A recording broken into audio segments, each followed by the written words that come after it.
Chapter 8. A Day with William Morris.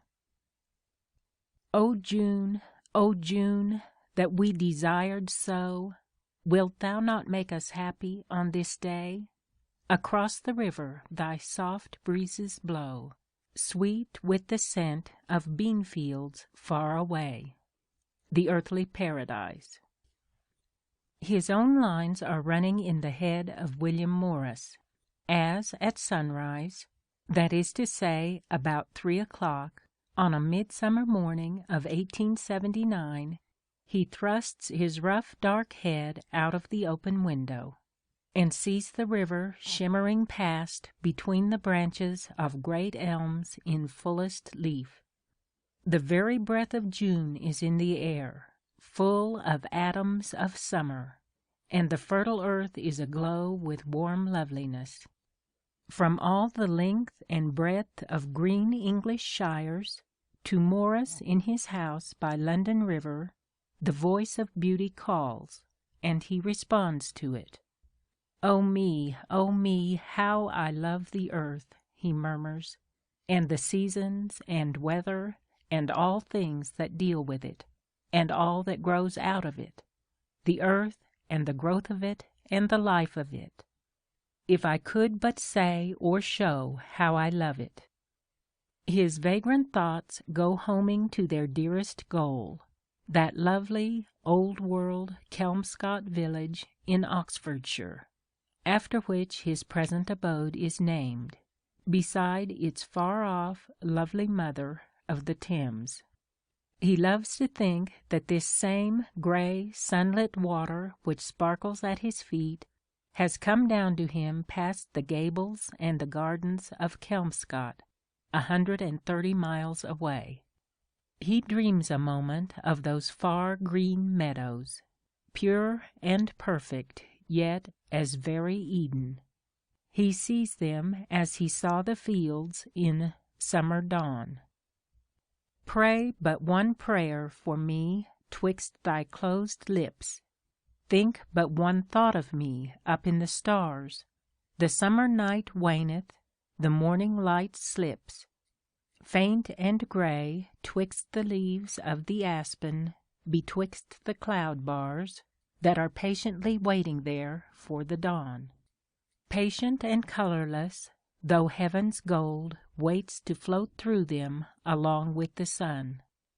Far out in the meadows, above the young corn, the heavy elms wait, and restless and cold the uneasy wind rises. The roses are done. Through the long twilight they pray for the dawn, round the lone house in the midst of the corn. Speak but one word to me over the corn, over the tender bowed locks of the corn. But William Morris is not alone a dreamer of dreams born out of due time, any more than he is the idle singer of an empty day. Essentially, ineradicably, first and foremost, he is a man of action. He has just aroused himself from that sleep of dreamless profundity which he can take, as he puts it, in solid bars, and from which he passes into a waking life of immediate and strenuous energy. He never does anything by halves. In 10 minutes he has dressed and started work. His dressing, as may be inferred, is a rough and ready matter. It is indeed effected without the aid of a mirror, for he hates mirrors and will not have any in the house. His rough blue serge is that of a workman, not a litterateur, and his general appearance, it must be confessed, is that of a slovenly and unkempt magnificence. His extraordinary and abundant hair, with its thick strong curl, like wrought metal, his massive head with its vague, inexpressive eyes and beautifully moulded mouth, his fine build and height, dimly indicative of almost superhuman strength, his clumsy-looking but exquisitely adroit hands, all these traits have combined to produce that rum and indescribable deportment which is at once the delight and despair of his friends. He has resolutely turned away from the window, switching off, so to speak, that romantic element which makes one side of his life one long dream, and has taken up the other side of his life, that steady, assiduous, unremitting, almost stolid laboriousness which has made him the man he is. "I do not hope to be great at all in anything," he wrote in earlier days, "but perhaps I may reasonably hope to be happy in my work, and sometimes when I am idle and doing nothing, pleasant visions go past me of the things that may be." Nowadays, it may be said, he is never idle. Mind or hands, or both, are always busy. Work has become his ideal, his solace, his panacea for all ills. "I tried to think," he has declared, "what would happen to me if I am forbidden my ordinary daily work, and I knew that I should die of despair and weariness." And indeed, it is not easy to see how this strong and passionate man, possessed of superabundant vitality and tremendously powerful physique, could find an outlet for his exuberant energy except by actual manual labor. His loom is set up in his bedroom. He is already weaving there, now in the first soft light, busied upon the lovely warp and woof of his cabbage and vine tapestry. Sometimes he will stay at this for 8 or 9 hours.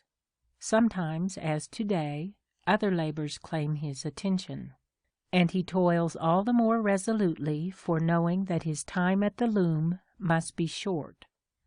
In the making and dyeing of textile fabrics, William Morris has found a means of expression particularly apt to his peculiar modes of thought. To him, the medieval method is so much the best that it is the only one, and, not content with reviving medieval romance in his prose and verse, he continues to compose, as it were, in more tangible materials, but always with the same underlying idea. Simplicity of utterance, romance of plot, gorgeous pageantry of color, these are characteristic of his work both in words and in things.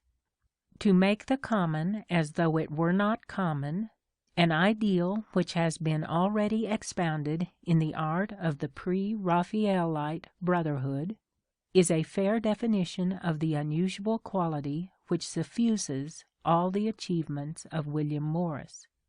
And, even as, in the earthly paradise, the lambent rosy light, the misty lunar atmosphere, shot with faint auroral colors, the low and magical music, the ever-varying panorama of poetical description and passion and thought, have struck an entirely new note in English poetry. So the same words, very nearly, may be used with reference to the material effect wrought out by William Morris in the field of decorative and textile art. You cannot think of him as a poet without considering him as the master craftsman, the designer, the architect, the weaver, the dyer, the artisan artist in excelsis. He is able to express in one art, it would appear, that which the technique of another denies him. He can create a new atmosphere in his poems, but in textiles he can, it is said, create new colors. Amethyst with tender flushings of red and gold which take on the tincture of a sunset sky, and blues so cunningly intermingled with green that no existing color name may define them. This poignant joy in color has always been his. It is conspicuous in his earlier poems, where splashes of splendid primary hues are almost the raison d'être of certain lyrics. The drawing and the painting are Missalesque in their quaint and realistic detail, in such poems as the sailing of the sword. Across the empty garden beds, when the sword went out to sea, I scarcely saw my sisters' heads bowed each beside a tree. I could not see the castle leads when the sword went out to sea. Alicia wore a scarlet gown when the sword went out to sea, but Ursula's was russet brown. For the mist we could not see the scarlet roofs of the good town when the sword went out to sea. Green holly in Alicia's hand when the sword went out to sea. With sere oak leaves did Ursula stand. Oh, yet alas for me! I did but bear a peeled white wand when the sword went out to sea. Oh, russet brown and scarlet bright when the sword went out to sea, my sisters wore, I wore but white. Red, brown, and white, all three damosels, each had a knight when the sword went out to sea. Or in that very harmless and spirited ditty, which had once the knack of simply infuriating the grave and precise, two red roses across the moon. The color notes predominate. There was a lady lived in a hall, large in the eyes and slim and tall, and ever she sung from noon to noon, two red roses across the moon. There was a knight came riding by in early spring, when the roads were dry, and he heard that lady sing at the noon, two red roses across the moon. Yet none the more he stopped at all, but he rode a gallop past the hall, and left that lady singing at noon, two red roses across the moon. Because, forsooth, the battle was set, and the scarlet and blue had got to be met, he rode on the spur till the next warm noon, two red roses across the moon. You scarce could see for the scarlet and blue a golden helm or a golden shoe. So he cried, as the fight grew thick at the noon, two red roses across the moon. Verily then the gold bore through the huddled spears of the scarlet and blue, and they cried, as they cut them down at the noon, two red roses across the moon. Under the May she stooped to the crown, all was gold, there was nothing of brown, and the horns blew up in the hall at noon, two red roses across the moon. The big dark weaver's lips move silently, and his filmed inscrutable eyes shine faintly with a lambent light. He is thoroughly enjoying himself. No work which cannot be done with pleasure is worth doing. That is one of his cardinal maxims. Time was when anybody that made anything made a work of art beside a useful piece of goods, and it gave them pleasure to make it. Whatever I doubt, I have no doubt of that.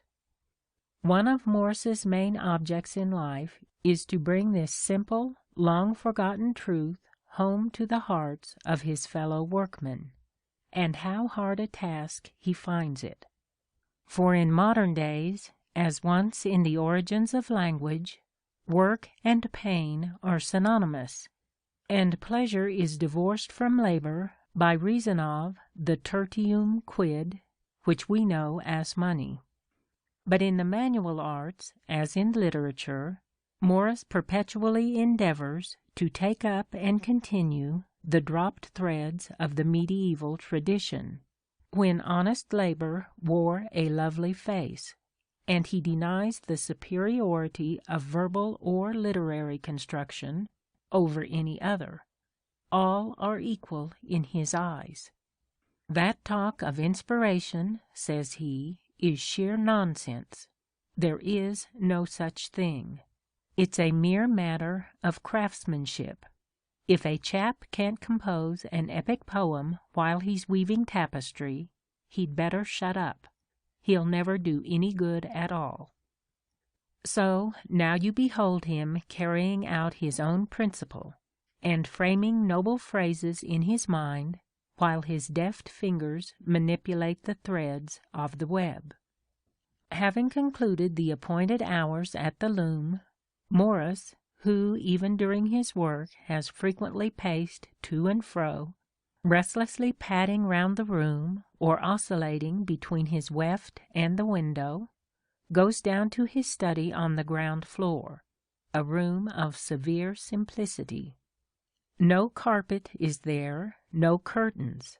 Shelves of plain, unpolished oak, heavy laden with books, cover most of the wall space.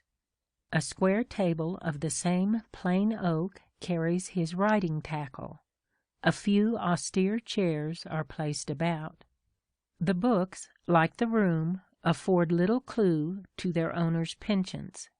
They are a most haphazard collection, mainly yellow-backed novels picked up on railway journeys. Morris, the jealous hoarder of invaluable mediaeval volumes, is careless in the extreme as regards his modern authors, and losing books is almost a habit with him. His tastes, moreover, are by no means eclectic. He is a rapid, but not a great reader. A chosen few in the world of literature are dear to him, and all the others but so much empty letterpress. Milton he abominates. Wordsworth he detests. In Shakespeare he has no great interest. For Browning and Tennyson, twin idols of the period, he has cared very little since his youth. But Keats, for whom I have such boundless admiration, and whom I venture to call one of my masters, and to whom he closely approximates in the tone and quality of his work, sits enthroned in his heart. And among prose writers of the day, he accords first place to Carlyle and Ruskin. The latter he reveres as a truly great and wise master, not only in matters of art, but throughout the whole sphere of human life. Fiction does not greatly appeal to Morris, yet with that queer twist of the anomalous so often discoverable in men of great genius, he has three favorite writers who are about the last people one could have guessed.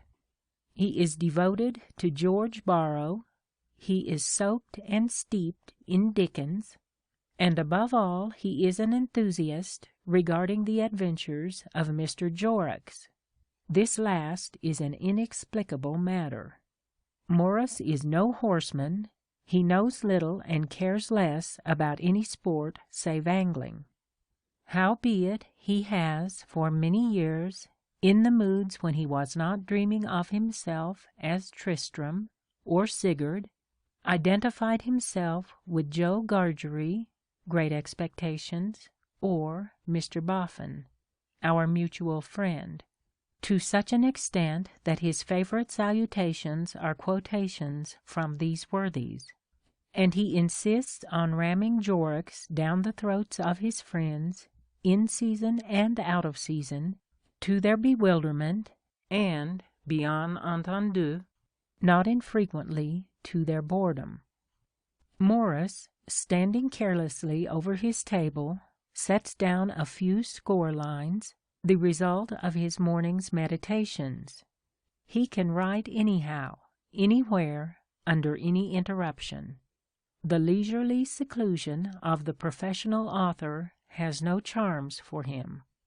His exquisitely beautiful calligraphy, originally a slovenly and illegible scrawl, is the result of years of work spent on illuminating, and on the study of painted books of the 13th and 14th centuries. It is now analogous to that delicate and marvelous detail, that skill in the embroiderer's and the goldsmith's art, which are so evident in the intricately wrought yet broadly designed effects of his verse. The happiness of epithet and of local coloring, which obtain in Jason, and, still more, in the Earthly Paradise, The picturesque detail and the appropriate phrase which give life and individuality to his pictures are for the most part known only by their effects, and only fully appreciated in the retrospect. Morris's greater poems are mainly unquotable, because you must take them as a whole. To detach a few lines from their context is equivalent to cutting away a piece of cornice to proffer as an example of a sublime cathedral. For this reason he will never achieve the enormous popularity of such poets as Tennyson or Longfellow, because to the average man or woman great architecture is less alluring than a small, well-furnished house. An impression of vastness overhangs and overawes the mind, but little domesticities can insinuate themselves into its closest corners. Of William Morris's earlier poems, the Defence of Guinevere, the Haystack in the Floods, and the rest of that noble company, it has been said that they seem to be lifted out of poetry, to have, besides poetry, a substance of visible beauty of one particular kind, to be partly without any notion of being poetry, or effect, or aim at it. Yet caviar to the general, though the earlier poems may be, who can shut his ears against the sensuous loveliness of such lyrics as that sweet song not sung yet to any man, fragrant as a flower, the water nymph's lullaby in Jason? I know a little garden close, set thick with lily and red rose, where I would wander if I might from dewy dawn to dewy night, and have one with me wandering. And though within it no birds sing, and though no pillared house is there, and though the apple boughs are bare of fruit and blossom, would to God her feet upon the green grass trod, and I beheld them as before. There comes a murmur from the shore, and in the place two fair streams are, drawn from the purple hills afar, drawn down unto the restless sea. The hills whose flowers ne'er fed the bee, the shore no ship has ever seen, still beaten by the billows green, whose murmur comes unceasingly unto the place for which I cry both day and night, for which I let slip all delight, that maketh me both deaf and blind, careless to win, unskilled to find, and quick to lose what all men seek. Yet tottering as I am, and weak, still have I left a little breath to seek within the jaws of death an entrance to that happy place, to seek the unforgotten face once seen, once kissed, once reft from me anigh the murmuring of the sea. And though no new poet be a prophet in his own country, and though all great revivalists or reconstructors of an art must be prepared for initial doubtings and denials, have not Morris's mystical heroines, nameless miracles of beauty out of fairylands forlorn, a more subtle charm, a more enduring sway, than the everyday damsels of court or cottage, who are celebrated by less imaginative makers? To consider the earthly paradise, that consummation of the vague and the mystical in form, color, and sound, set forth in words of the most childlike simplicity, is to hear and behold an endless procession, a moving pomp, like pageantry of mist on an autumnal stream, gorgeous with blazonry of color, and resonant with strange exhilarating music. It is to listen once more with the wonder of a child to the old half-forgotten tales, classical and medieval, brought down into one's touch and sight. It is the infusing of quick and throbbing vitality into the dry bones of dead romances, and the opening out of new strange vistas into dreamlands that we supposed were irretrievable.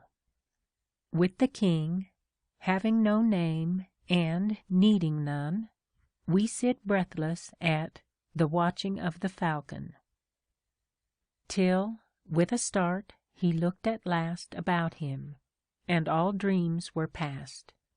For now, though it was past twilight without, within all grew as bright as when the noon sun smote the wall, though no lamp shone within the hall.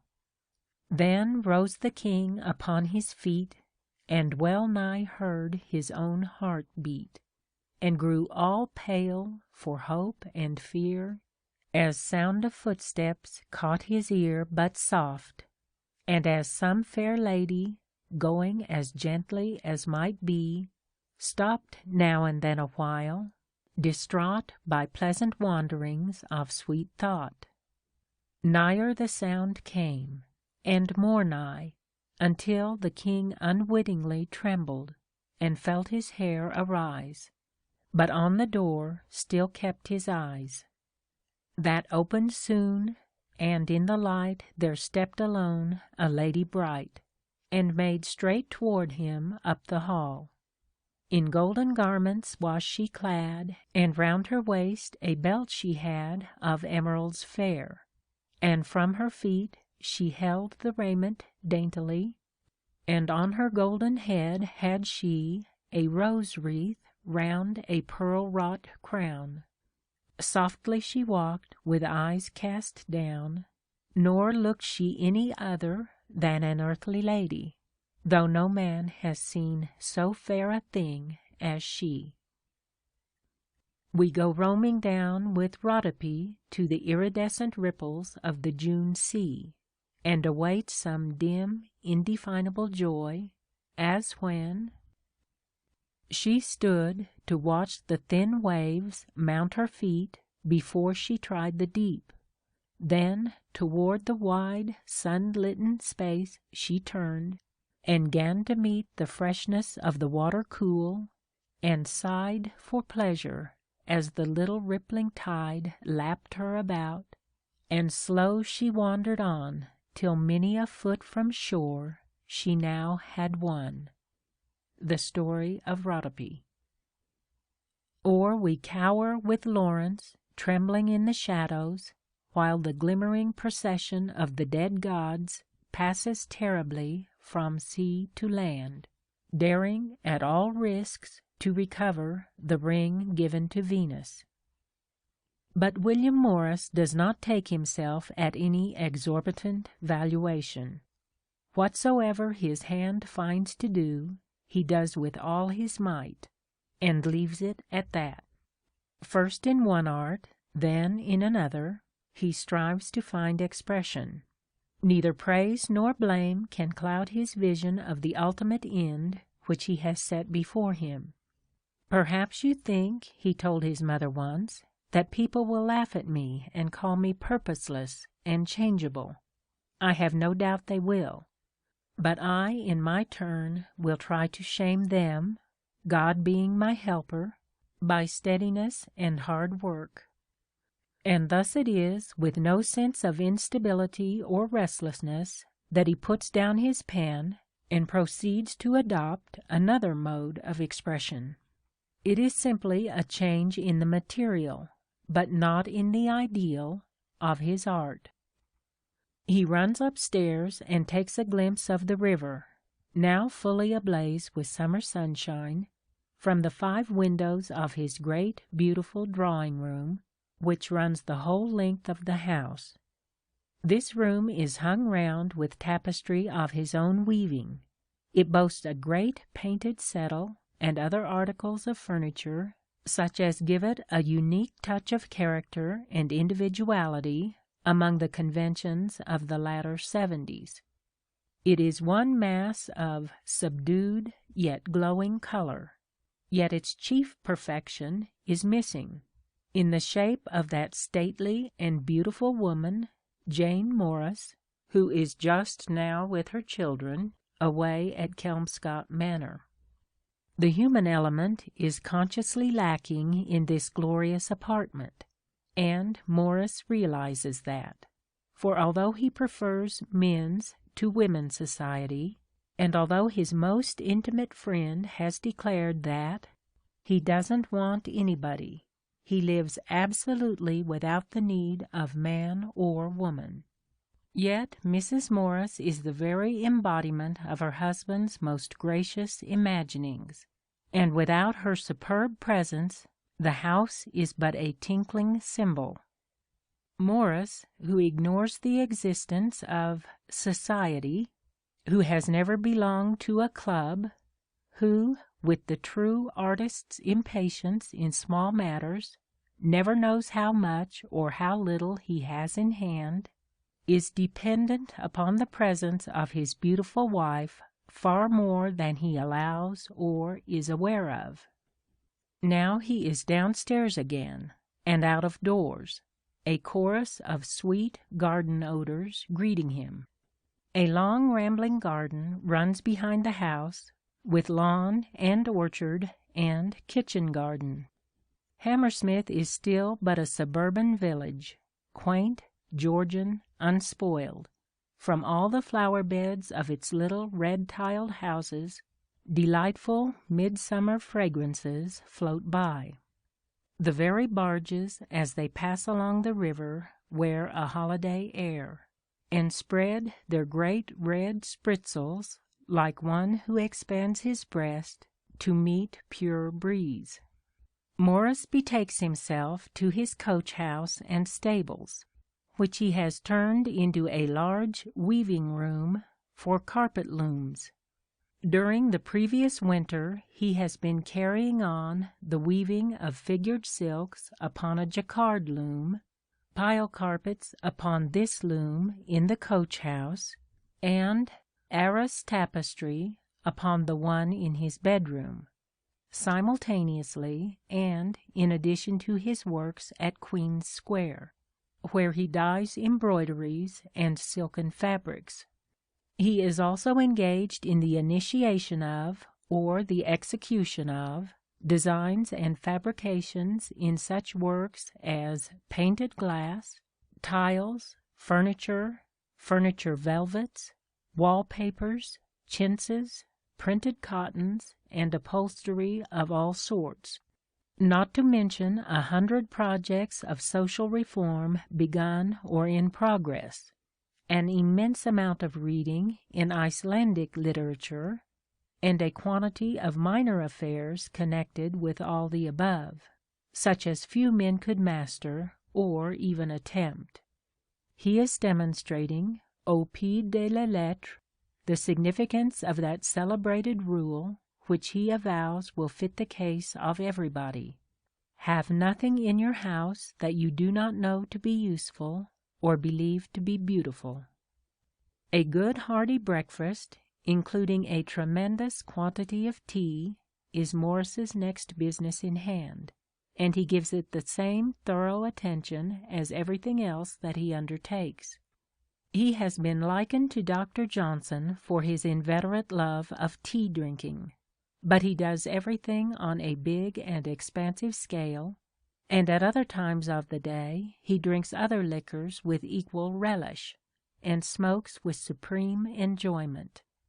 The strength and vitality and strenuousness of the man are apparent through all the smallest details of his life.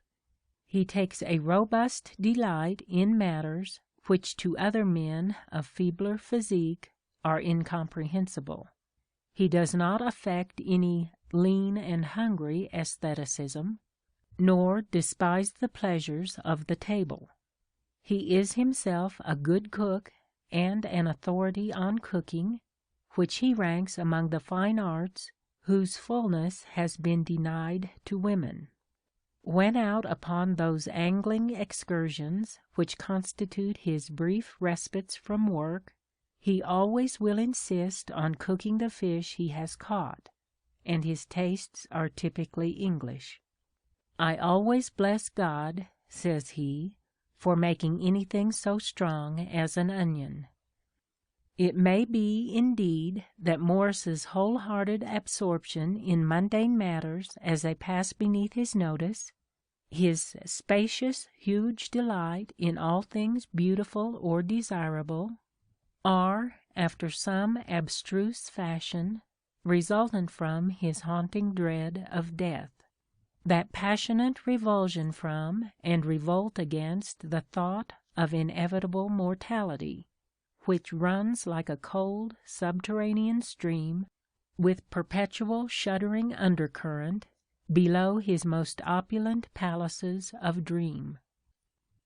Ah, what begetteth all this storm of bliss but Death himself, who, crying solemnly, e'en from the heart of sweet forgetfulness, bids us, Rejoice, lest pleasureless ye die. Within a little time must ye go by. Stretch forth your open hands, and while ye live, take all the gifts that death and life may give. The Earthly Paradise. He has himself observed that perhaps change and death are necessary, or there would be no good stories, but this was a momentary outburst of philosophy, far removed from his authentic feeling. Change and decay and death are altogether repugnant to him. All that creates misery and poverty and hatred between man and man he loathes. And while resolutely avowing himself a London bird, its soot has been rubbed into me, and yet doing his utmost to provide things beautiful in a commonplace and beauty-careless age, all the while this heavy, boisterous, overpowerful man is dreaming, dreaming, dreaming. My work, he has confessed, is the embodiment of dreams, to bring before people's eyes the image of the thing my heart is filled with. What is this image? An earthly paradise, neither more nor less, a haven of peace and unfading loveliness, a land of heart's desire, immune from time and death. The Hollow Land, that prose romance which nobody having once read can ever forget, closes upon this one great keynote of all his dreams, where lover and beloved enter the hollow city. Through the golden streets under the purple shadows of the houses we went, and the slow fanning backward and forward of the many-colored banners cooled us, we two alone. At last we came to a fair palace, cloistered off in the old time, before the city grew golden, cloistered off from the eager leanings and brotherhood of the golden dwellings. Unchanged, unchangeable were its marble walls, whatever else changed about it. We stopped before the gates and trembled, and clasped each other closer, for there among the marble leafage and tendrils that were round and under and over the archway that held the golden valves, were wrought two figures of a man and woman, winged and garlanded, whose raiment flashed with stars, and their faces were like faces we had seen or half seen in some dream long and long and long ago, so that we trembled with awe and delight. And I turned, and seeing Margaret, saw that her face was that face seen or half seen long and long and long ago, and in the shining of her eyes I saw that other face, seen in that way and no other, long and long and long ago, my face. And then we walked together toward the golden gates, and opened them, and no man gainsaid us. And before us lay a great space of flowers. Such is the true ideal. However impossible of attainment it may be, perhaps it is all the dearer for that, of this strange mass of contradictions, William Morris, this combination of the ultra-imaginative and the ultra-practical. Constitutionally fierce and violent of temper, he is constitutionally desirous of an ultimate and unending calm. Filled with the wild vigor and delight of battle, he expresses himself in the most deliberately unemotional words. You cannot guess whether he is putting a mighty constraint upon himself, or fulfilling, in the medium of sound and form, his own conceivement of perfection. You can only echo his mysterious music. Christ keep the hollow land all the summer tide, still we cannot understand where the waters glide, only dimly seeing them, coldly slipping through many green-lipped cavern mouths where the hills are blue. It is this blend of anomalies, no doubt, which makes the mind of William Morris such a curious terra incognita to all those who have to do with him. He presents to them so strange a union of aspects inherently antagonistic to each other, that men regard him more as an elemental force, dominating and inspiring them by dint of a powerful personality, than one to be reckoned with as a human being. The allurement of magnetic charm, so often bestowed upon feebler intellects, is in a measure denied to him. He stands for an abstract influence rather than a lovable individuality. That tremendous influence, destined to permeate and revolutionize English and even European ideas of decorative art, is only beginning as yet to make itself felt. But Morris's friends are vaguely aware of the urgent energy which drives him towards some goal unseen of them. Even as those filmy, expressionless eyes of his are possessed of preternaturally quick sight, far exceeding that of the average men, so his abnormally acute mind, with the prescience of true genius, darts on ahead into regions Caesar never knew, and his most faithful admirers often have a sense of being dragged at his heels, perplexed and out of breath. They cannot hope to follow such sweeping, swooping flight. He is really a sort of Viking, says one of them, set down here and making art because there is nothing else to do. The trivialities and conventionalities of middle Victorian London have absolutely no meaning for this master craftsman. He belongs to some other sphere. The morning is spent by Morris at the carpet loom, directing, superintending, or working with his own hands. He allows himself a few minutes' recreation at bowls in the garden, but finds the sun too hot. After lunch he is off to Queen's Square, to visit his dyeing works there, and to look in upon his friends the Faulkners. Not a day passes but he visits them. Matters of business must also of necessity be discussed, always a tedious and impatient affair to Morris, who, himself the very soul of honor, truthfulness, and justice, detests any details of trafficking. Here you encounter more of his contradictory traits. For human want and woe in the abstract he has the most passionate sympathy. Toward human needs in the concrete he is absolutely close-fisted. Do you know, to quote Rossetti's remark, that Topsy has never yet been known to give a single penny to a beggar? Upon all the exigencies and expenses of work he is ready to be lavish on occasion. He will employ the almost unemployable without hesitation, even as, the while, he expends himself and his own labor without stint. But penury, apart from the prospect of relieving it in mass, finds no responding benevolence in him. And of that reckless spendthrift habit so incident to men of great genius, which finds a vent in careless extravagant charity, he has not the slightest touch.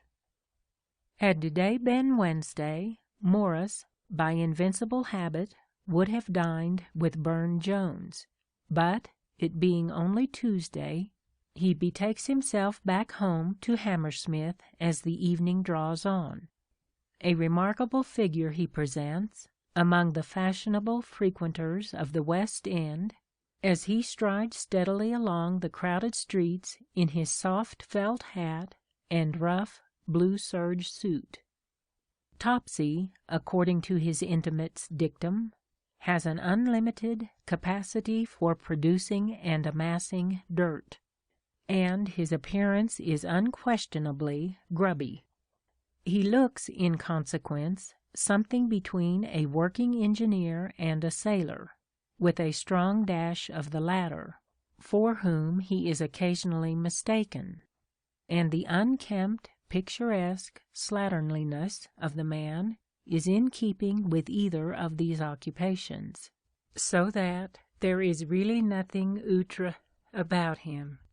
It is only when, very rarely, he has condescended to assume the orthodox silk hat and frock coat that Morris has candidly appeared ridiculous. Anything more bizarre than this conjunction can hardly be imagined. He crosses the upper hall and regards with satisfaction his ugly Georgian house. Ugly as it may show without, he knows it is a treasury of beauty within. A certain sense of emptiness strikes across his mind. He remembers that the beautiful woman who rules these glowing rooms will not be there to receive him. She whose portrait he has painted, not on canvas as Rossetti did, but in lines of power and pathos, praise of my lady. My lady seems of ivory forehead, straight nose, and cheeks that be hollowed a little mournfully, beata mea domina.